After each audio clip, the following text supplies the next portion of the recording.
omusajja ono muwanye ekitiibwa tufukamira tusabire tukyalina bye twetaaga bingi mu nsi. Amiina.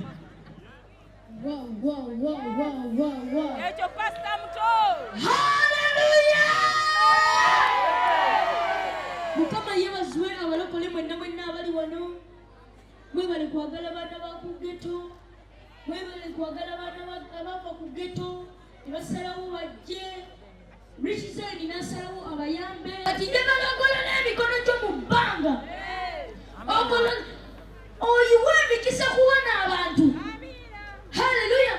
Era nsaba buli muyimbi yenna nga weemanyi nti wayimbe n'atannayimba katuuti.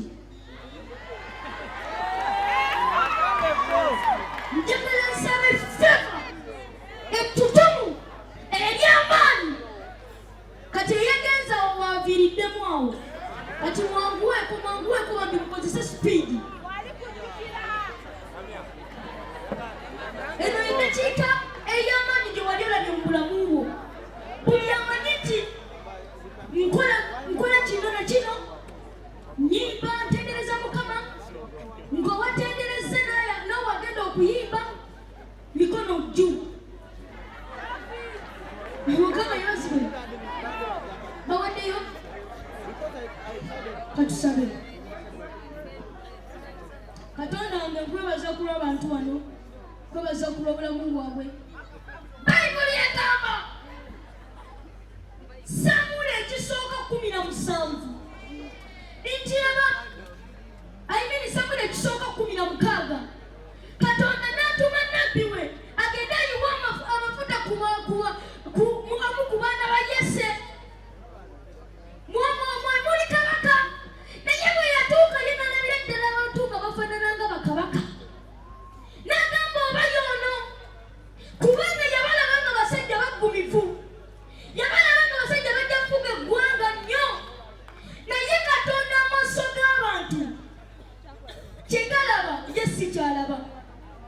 Muganda wange ali eyo siganye otuuka awantu bayimbira abantu ne babanga abeebase, naye maaso g'abantu Katonda si kyalaba. Nyongera okuzza amasubi nti abantu kye balaba ye Katonda si kyalaba.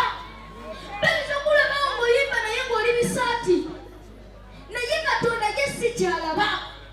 Mukama yebasibwe. Kaakati omwami ono nnabbi wa Katonda we yatuukayo ne baleeta abasajja bonna n'agamba tekuli muntu gwanjagala wano naye njagala oli wali yabulayo. Ne baleeta Dawudi bamujja na mu kisibo kya nte.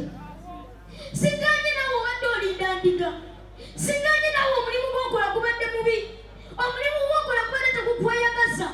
Bayibuli egamba ne bamuleeta ne bamusomba nga yenna yejja awonyera ng'agamba nti kiki kye mumpitidde, kubanga baali balowooza nti talina mugaso.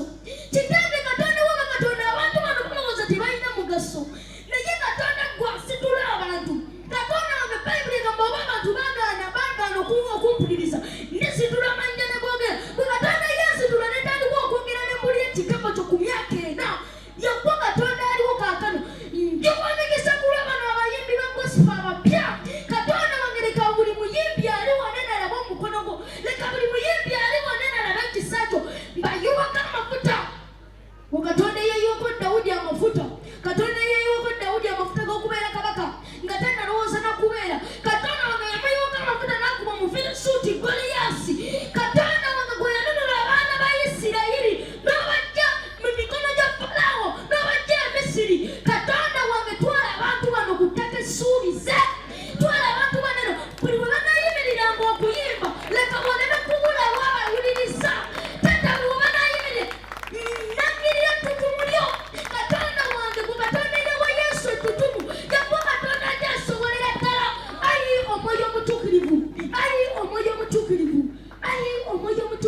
kitanga amafuta go leka gabeere nga gatuuse dda, leka amafuta go gabeere mu kamwa kaabwe. Katonda wange bagwanga omwoyo w'amagezi agayiiya.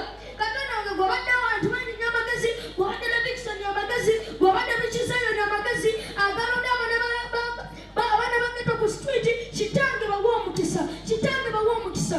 Kabaka wabaka kagulawo ebituli by'eggulu. Katonda wange owe abayimbi bano omukisa. Katonda wange bawa omukisa, bawa omukisa. Gye basaana yenena Bayibuli egamba eky'amateeka 28 munabanga n'omukisa nga muyingira era munabanga n'omukisa nga muguma. Katonda wange kabaka wabaka bakutte ekkubo ne bayingira waneeno, kitange bawa emikisa. Kabaka wabaka nga bayingidde bawa emikisa. Katonda wange nga bafuluma, kabaka wabaka omukono gwo leka gubeere wamu nabo. Thank you Jesus.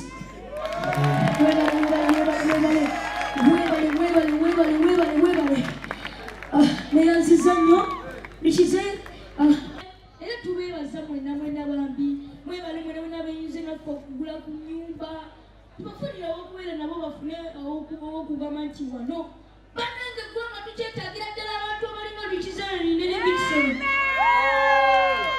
Tukyetaagira abantu abafaanana nga bano bannange.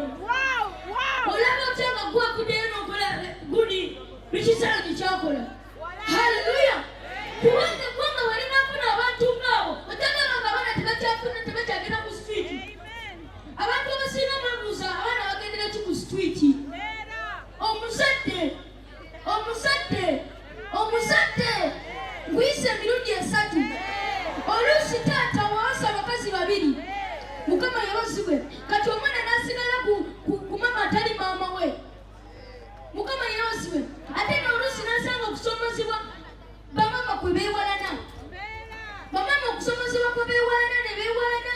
Kati bwe baba nga beewalana obujja n'abuteeka ku mwana. Kati Ssaabazadde omwana mukolenga ekibonerezo muganda genda yera olujja enkya omwezi mulamba gwalwera naye tokolanga ekyokumumma emmere. Tokolanga ekyokumumma emmere. Mukama yebasiwe. Kati so twetaaga abantu abafaanana nga Levixone. Bambi muveeyo muyambe ku baana bano, muveeyo mubakwatireko. Sente tetunnasigira kusimalayo, tukyetaagira ddala sente eziwera. Mani baziyagisa mutulaba? Haleluya! Mani mutulaba? Mwena muli eyo mutudde ab'amaanyi mu ggwanga ne tutendereza mu ggwanga. Siganye mubiraba ne mwefuula abataliiyo. Naye mbasaba ku luno temwefuula abataliiyo. Ndaba kamera eziwerako nga zintunuddemu. Ku luno muveeyo temwefuula abataliiyo. Muveeyo muyambe bano abaana. Muveeyo oli yayinza okugamba nti nera kati nguze eri n'eno sente muziyina. Muveeyo mubayambe. Ekirala ekisemba mbabuulira nti ninayo crusade nga 28 omwezi ogw'omwenda, naye abooluganda ninawo emitwalo 2 nonya miliyoni 15. Njagala abaami n'abakyala abanayimirira nange. Mukama yebazibwe. Era Levixone ye yeyambye dda. Nyimirira nnyo naawe. Oyayimirirayo nange. Levixone bambi muveeyo mututaase. Muveeyo mwagire omulimu gwa Mukama. Mukama wampera omukisa sijja balwako nnyo ababulizi b'enjiri tulinga bannabyabufuzi tetule. Amen. Mukama fezi. Asante Rudy. My brother kwagala nnyo. Levixone mwagala nnyo lwansonga emu. Ayagala Katonda okuyita mu kwagala abantu. N'asaavinga Katonda okuyita mu kusaavinga abantu. Sinza alina ennyo naye namusuubiza okuyimirira naye. Era oba enkya ajja n'akima emitwalo 5 oba yeyongera kugula mmere oba yeyongera kukola ki. Levixone webale kuweereza Yesu Kristo. Mukama kumpangalize na mwenna abaze wano. Levixone bino byakola byonna bikola kubanga yakkiriza Yesu ng'omulokozi we. So tufuluma ku ttaka lino ettukuvu erya muganda waffe kitaffe Pastor Wilson Bugembe nga towadde bulamu eri Yesu Kristo. Amen. So muganda wange either tomorrow anytime come nja kubanga nange nkuwezo sente ate tweyongera okuyimira naawe like we have always done.